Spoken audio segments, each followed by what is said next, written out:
है, फेसबुक है, व्हाट्सएप है, ये ठीक है या गलत है? हाँ, ये बेटा ये साइंस है, और साइंस हमेशा दो चीज़ें साथ लेकर आती है, पॉजिटिव्स भी और नेगेटिव्स भी। क्या नेगेटिव है इंस्टाग्राम का? बिल्कुल सही कहा किसी ने, अट्रैक्शंस। और मुझे अपनी टीचर मत मानो, मुझे ये मानो कि मैं बस तुमसे बात कर रही हूँ, तुमसे थोड़ी सी बड़ी हूँ, मैं जानना चाहती हूँ तुम क्या समझते हो। सबसे पहली चीज़ जो ड्रॉबैक तुम्हें लगता है, अट्रैक्शन, ठीक है। और सेकंड, टाइम। What time? हाँ, टाइम वेस्ट का है या टाइम कंज्यूमिंग का है? दो तरह के लोग हैं, जो सही चीज़ें कर रहे हैं वो टाइम कंज्यूम कर रहे हैं, और जो ख़राब चीज़ें कर रहे हैं वो टाइम वेस्ट कर रहे हैं। बेसिकली टाइम टेकिंग प्रोसेस है, ये समय ज़्यादा लेता है। तीसरा नुकसान, डिस्ट्रैक्शन। अट्रैक्शन का ही एक पॉइंट हम डिस्ट्रैक्शन में कर लेते हैं। और फिजिकल फैक्टर्स हो सकते हैं, टाइम के साथ हम फिजिकल जो प्रॉब्लम्स हैं उनके ऊपर, ठीक है। और पढ़ाई का नुकसान बेटा वो टाइम में आ गया। अब मोटी बात क्या है? मोटी बात ये है बेटा, जिस एज में तुम हो ना, 9th में, हम सब लोगों का एक डेवलपमेंट होता है इस एज में, जो ज़िंदगी भर हमारे ऊपर असर डालता है, हमारी इमेज के ऊपर। उस चीज़ को बोलते हैं, क्या लिखा है मैंने? कैरेक्टर। मतलब क्या होता है? चरित्र तो हिंदी वर्जन है, मतलब क्या है? Personality is not character. हमारा बिहेवियर, और बिहेवियर के अलावा हॉबीज, डिसिप्लिन, बहुत छोटे पार्ट हैं बेटा। कैरेक्टर का असली मतलब पता है क्या होता है? आप ओवरऑल कैसे हो।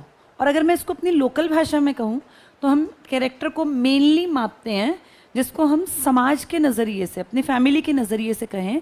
एक बहुत कॉमन शब्द तुमने सुना होगा, बहुत कैरेक्टरलेस लड़की है, ये बहुत कैरेक्टरलेस लड़का है, बोलते हैं ना ऐसा। यहाँ हमारा मतलब क्या होता है? कैरेक्टरलेस का मतलब यहाँ क्या है? कौन होते हैं कैरेक्टरलेस, जिनको हम कैरेक्टरलेस कहते हैं? गंदे लोग। जैसे एक एग्जाम्पल देना बेटा। हिटलर तो कैरेक्टरलेस नहीं था, हिटलर वॉज नॉट कैरेक्टरलेस। और बताओ जिनको पता है, कौन होते हैं बेटा? मोटे तौर पे हम क्या मानते हैं, क्या होता है बेटा कैरेक्टरलेस तुम्हारे लिए? जो गंदे काम करे। गंदे काम की कोई डेफिनेशन तुम्हें किसी ने बताई है? नहीं बताई। बताई है, वेरी गुड। बता, क्या बताई बेटा? देशद्रोही। बैठो, चलो अब मेरी बातों को ध्यान से सुनो। ये तो थी बेटा मजाक की बात।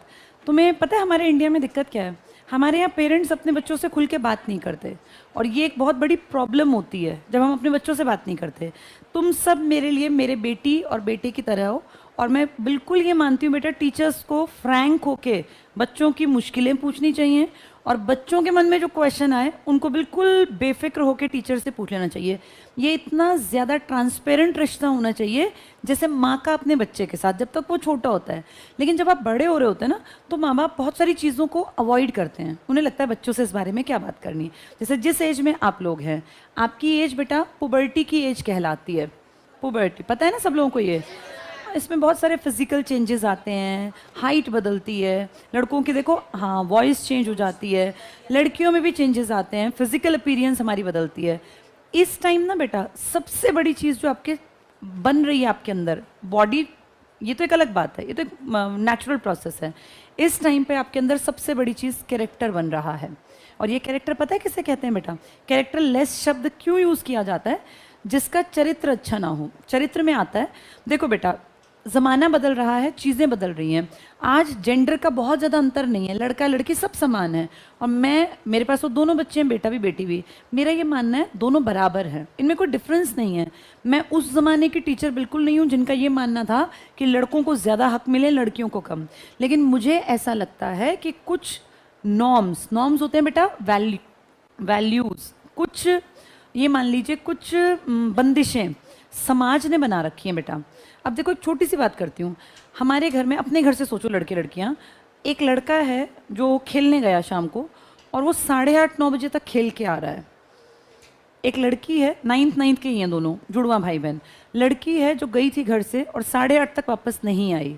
ज़्यादा चिंता माँ को किसकी होगी? क्यों? लड़के की क्यों नहीं चिंता हुई, लड़की की ज़्यादा क्यों हुई? क्योंकि बेटा हमारे समाज ने कुछ नियम बना रखे हैं ये नियम ही नॉर्म्स हैं। हर परिवार के ना अपने नियम है बेटा। कोई भी लड़का अपने दोस्त के घर आपकी एज में रुक सकता है, कोई भी लड़की अपने दोस्त के घर आपकी एज में नहीं रुकने देगी मम्मा। मैं भी नहीं रुकने दूंगी बेटा, मेरी बेटी भी तो 10th पास करके गई है ना अभी, मैं नहीं रुकने दूंगी। ऐसा नहीं कि मैं पिछड़ी हुई माँ हूँ, मैं इक्वलिटी में विश्वास नहीं करती, लेकिन कुछ चीज़ें बेटा इस बात को आपको समझना पड़ेगा, लड़कों को भी और लड़कियों को भी। कुछ चीज़ें हमारी भलाई के लिए इस सोसाइटी ने बना के दी हैं। जो समझदार लोग होते हैं ना वो उसको फॉलो करते हैं, और जो बेवकूफ़ होते हैं ना वो कहते हैं हम क्यों माने समाज की बातें। एक और एग्जाम्पल देती हूँ। रात में सुनसान सड़क पे 10 बजे एक लड़की, बिल्कुल अंधेरी गली है, कोई लाइट नहीं है और बिल्कुल सुनसान है, कोई ना आता ना जाता, इस सड़क पे तुम्हारी खुद की सिस्टर, अपने आप से सोचो तुम्हारी सिस्टर रात के 10 बजे, या तुम अपने आप को सोचो, जा रही है और वो कह रही है मैं तो मॉडर्न हूँ और मैं समाज को नहीं मानती हूँ और समाज के नियमों को मैं क्यों मानूँ, मेरी तो मर्जी चलेगी, मैं 10 बजे इस गली में से जाऊँगी। ये समझदारी है या बेवकूफ़ी है? क्यों बेवकूफ़ी है बेटा? ये उसकी ये सारा एटीट्यूड रखा रह जाएगा। यहाँ पे अगर 4 घटिया गंदे, बहुत ही गंदे किस्म के लोग जिनके माँ बाप ही घटिया हैं, जिन्होंने कोई अच्छे संस्कार नहीं दिए, अगर यहाँ खड़े हैं तो उस लड़की के लिए सेफ है या अनसेफ है? ये तुम्हें किसी ने बताया नहीं, तुम्हें अपने आप पता है ना बेटा। ये समाज के नॉर्म्स हैं। अपने आप को सेफ रखना हर लड़के की भी जिम्मेदारी है बेटा, और हर लड़की की। लड़कियों की सेफ्टी बेसिकली बायोलॉजिकली एक बड़ा फैक्टर है, क्योंकि वो फिजिकली उतनी स्ट्रांग नहीं होती। लेकिन बेटा लड़के भी बहुत बार आपकी एज में ना गलत रास्ता पकड़ते हैं, और जो लड़के गलत रास्ता पकड़ते हैं, पता है वो कैसे पकड़ते हैं गलत रास्ता?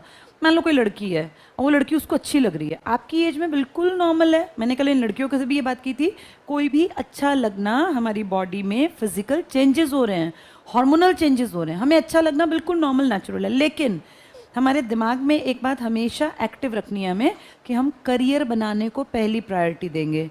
कोई अच्छा लगना या कोई साइड वाला लड़का कह रहा है वही देख देख देख वो लड़की तुझे देख रही है, और तुम सोच रहे हो हाँ वो लड़की मुझे ही देख रही है। कोई ऐसा बेवकूफ़ नहीं होता बेटा। और लड़कों को मैं खास तौर से बता दूं, लड़कियां सिर्फ उन लड़कों से शादी करती हैं जो लड़के अच्छे पैसे कमाते हैं। ये बिल्कुल रियल फैक्ट है बेटा। कोई भी लड़का कितना ही हैंडसम हो, कितना ही सुंदर हो, उससे कोई शादी नहीं करता। अफेयर्स चलाना बुरा नहीं है, लेकिन एक एज के बाद बेटा, जब आप इंडिपेंडेंट हो जाओ ना, पैसे कमाने लगो, आपकी एक आइडेंटिटी हो, दुनिया आपका नाम जानती हो, तो आप जिससे चाहो उससे शादी कर लो। अफेयर्स ऐसे एक्स्ट्रा, जैसे तुम लोग अब हो 9th क्लास में, कोई लड़की है जिसके 3-4 अफेयर चल रहे हैं, कोई लड़का है जिसके 4 अफेयर चल रहे हैं, this is not good thing. ये तो बहुत गलत बात है। और इस टाइम पे तुम्हारा ये कैरेक्टर बेटा जो बिगड़ गया ना, ये सुधरेगा नहीं। फिर इसका पता है नुकसान क्या होगा? 9th तुम्हारी ऐसी ख्वाबों में, ख्यालों में निकल जाएगी, तुम्हें 9th का कुछ नहीं आएगा।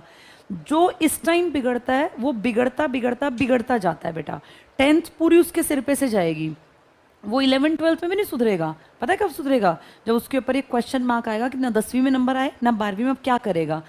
जो बच्चा नहीं पढ़ेगा, चाहे लड़का हो चाहे लड़की, पेरेंट्स को बेटा हम ये कहेंगे पढ़ाई पे से उठा लेना। क्यों पैसा बर्बाद करना जिसको पढ़ना ही नहीं है? क्यों पैसा बर्बाद करे पेरेंट्स का? क्यों अच्छे कपड़े दें? तुम बढ़िया पहन के ओढ़ के खाना खा के यहाँ आते हो, और अगर तुम नहीं पढ़ते हो तो ये बेटा तुम्हारी कमी है। मैं बिल्कुल वैसी टीचर नहीं हूँ कि जो मैं ये सोचूं कि बच्चा जो कर रहा है ठीक है। नहीं, जो नॉर्म्स बने हैं ना 9वीं क्लास के बाद, वो नॉर्म्स तुम्हें मानने चाहिए। और अगर तुम नहीं मानोगे तो फिर बेटा तुम्हारे पेरेंट्स के साथ बुला के हम पर्सनली उनको, हमारी हर चीज़ रिकॉर्ड होती है। देखो हर जगह कैमरे लगे हैं ना क्लास में, ये सब कुछ नीचे दिखाई दे रहा है। कोई भी ऐसी हरकत तुम्हें ना यहाँ करनी ना बाहर करनी। तुम इंस्टा पे एक्टिव हो, मुझे कोई दिक्कत नहीं, तुम फेसबुक चलाओ, व्हाट्सएप चलाओ, कुछ भी चलाओ, लेकिन बेटा कोई भी लड़का या कोई भी लड़की गलत मैसेज करते एक दूसरे को, या एक दूसरे का तीसरे का नंबर पास करते हुए मिले, तो फिर उसके माँ बाप को यहाँ बुला के और हमें उस सारे प्रूफ दे के उस बच्चे को यहाँ से चलता करना पड़ेगा। एक गंदा बच्चा सारी क्लास को नहीं बिगाड़ेगा। ये कहावत सुनी है तुमने कि एक गंदी मछली सारे तालाब को गंदा कर देती है, क्योंकि जो गंदा और घटिया है ना वो साथ बैठे को गंदा घटिया करेगा। लाइफ बेटा बार बार नहीं मिलती। हर लड़के को अपने दिमाग में ये बात रखनी है कि मुझे अपने देखो लड़कियों की होती हैं बेटा शादियाँ, इनको अगले घर जाना है, पैसे इनको भी कमाने हैं, लेकिन तुम्हारे कंधों पे तुम्हारे पेरेंट्स की जिम्मेदारी ज़्यादा आएगी। लड़कियों को अपनी लाइफ अच्छी बनानी है, इज्जत के साथ जीना है, सेल्फ रिस्पेक्ट, इसलिए उन्हें पैसे कमाने हैं। लेकिन लड़कों को पैसे इसलिए कमाने हैं क्योंकि बेटा तुम्हारे माँ बाप अब बुढ़े हो जाएंगे, उनकी केयर कोई तुम्हारी बहन नहीं करेगी, क्योंकि बहन को तो शादी करके अगले घर जाना है। लड़कियों का पैसे कमाना अपने लिए ज़रूरी है और लड़के का पैसे कमाना अपने पेरेंट्स, अपने लिए और अपनी आने वाली पीढ़ी के लिए ज़रूरी है। इसलिए लड़कों के जो कंधे होते हैं ना बेटा, ये बहुत मजबूत होने चाहिए, फिजिकली नहीं। तुम्हें इतने रुपए कमाने हैं कि तुम अपने बच्चों को अच्छे स्कूल में डाल सको, अपनी माँ अपने पापा जब वो बुढ़े हो जाएं तो उनके चश्मे, उनकी मान लो कोई ऑपरेशन कराना है घुटनों का, हार्ट का, आंखों का, तो तुम अपनी बहन को थोड़ी ना कहोगे कि बहन तू करा दे, तुम्हें करवाना है वो सारा काम। लड़कियों को किसी के सामने हाथ नहीं फैलाना, अपनी लाइफ खुद जीनी है। अपने हस्बैंड से पैसे नहीं चाहिए, अपने फादर के घर जाके पैसे नहीं मांगने हैं, अपने भाई से किसी त्योहार पे पैसे नहीं मांगने हैं। अपनी लाइफ अच्छी बनाने के लिए मेहनत करो बेटा, नहीं तो हमेशा तुम्हें रोना पड़ेगा। और तुम लोग बेटा, तुम्हारे पास कई बार मैं ना, जैसे मैं भी तुम्हारी एज में थी, हम सोचते थे कि लड़के होने में बहुत मज़ा है, लड़कों के कितने मज़े हैं, रात में बाहर रह सकते हैं, लड़कों को कोई प्रॉब्लम भी नहीं है, कोई कुछ बोलता भी नहीं है। लेकिन जब मैं बड़ी हुई ना बेटा, अब तो मेरे पास बेटा बेटी दोनों है, मैं आपको सच बता रही हूँ, लड़कों की लाइफ ज़्यादा टफ होती है, बहुत टफ होती है बेटा लड़कों की लाइफ। लड़कियों की लाइफ भी टफ है, नो डाउट, लेकिन लड़कियों को ना अगर दोनों को बराबरी पे देखे, क्योंकि मैं तो दोनों को देख सकती हूँ, मैं तो 40 ईयर्स की हूँ, तो मैं देखती हूँ कि लड़कियों को सोसाइटी के नॉर्म्स के अकॉर्डिंग सिर्फ थोड़ी सी चीज़ें करनी होती हैं, लेकिन सोसाइटी में लड़कों से एक्सपेक्टेशन बहुत ज़्यादा होती हैं। आपको उन कामों को करना ही करना है, आपके पास कोई एस्केप नहीं है, आप भाग नहीं सकते कि मैं नहीं कराऊंगा। लड़कियों को अपनी रिस्पेक्ट के लिए कमाना है, लड़कों को ज़रूरत पूरी करने के लिए कमाना है। तो बेटा लड़के जो है ना, बहुत फ्री मत रहो तुम ये मत सोचो तुम टाइम पास कर लोगे, तुम्हारे ऊपर डबल जिम्मेदारी आएगी, पेरेंट्स की भी, अपनी भी और अपने परिवार की भी, जो तुम्हारी फैमिली होगी। जैसे तुम्हारे पापा की फैमिली तुम लोग हो, अब आने वाली पीढ़ी। तो बेटा अपने कैरेक्टर को अच्छा रखना, और अगर तुम ये सोचोगे कि हम यहाँ कुछ भी करेंगे और टीचर्स को पता नहीं चलेगा, तो ये बात कान खोल के सुन लो, हर एक बच्चे के हर एक एक्शन पर यहाँ हमारी नज़र है। कौन किस टाइम ऊपर जा रहा है, कौन नीचे आ रहा है, कौन पानी पीने गया है, कौन वॉशरूम, आपको दिखता है, हर जगह कैमरे लगे हुए हैं। हाँ, तो यहाँ कोताही मत बरतना, गड़बड़ मत करना, नहीं तो फंस जाओगे। अच्छे बनो, इस टाइम पे आपके दोनों रास्ते खुले हुए हैं। देखो नॉर्म्स क्या है सोसाइटी के, ये रास्ता है, ये सोसाइटी ने बना दिया, आपको इस पे चलना है। जब हम 9th में आते हैं ना आपकी एज में, तो बच्चा यहाँ से चल रहा है, मान लो ये है, इसके पैरेलल चल रहा है बच्चा, बिल्कुल पैरेलल सही चल रहा है, वो इसके इर्द गिर्द रहना है। कभी कभी बच्चा ना इधर को जाने लगता है, जब वो रास्ता बदलता है ना शुरुआत में, जैसे 9th में, तो यहाँ पे उसके रास्ता बदलते ही पेरेंट्स प्लस टीचर्स उसके लिए हेल्पिंग हैंड होने चाहिए। जब बच्चा एकदम से टेढ़ा जा रहा है तो उसको संभालने के लिए कई बार धक्का भी देना पड़ता है, वापस रास्ते पे ले जाने के लिए पिटाई भी करनी पड़ती है, डांट भी खानी पड़ती है बच्चे को। लेकिन बेटा वो इस रास्ते से अगर इन दोनों के प्रेशर से लौट के वापस आ गया तो उसकी लाइफ सेट हो गई बेटा। अब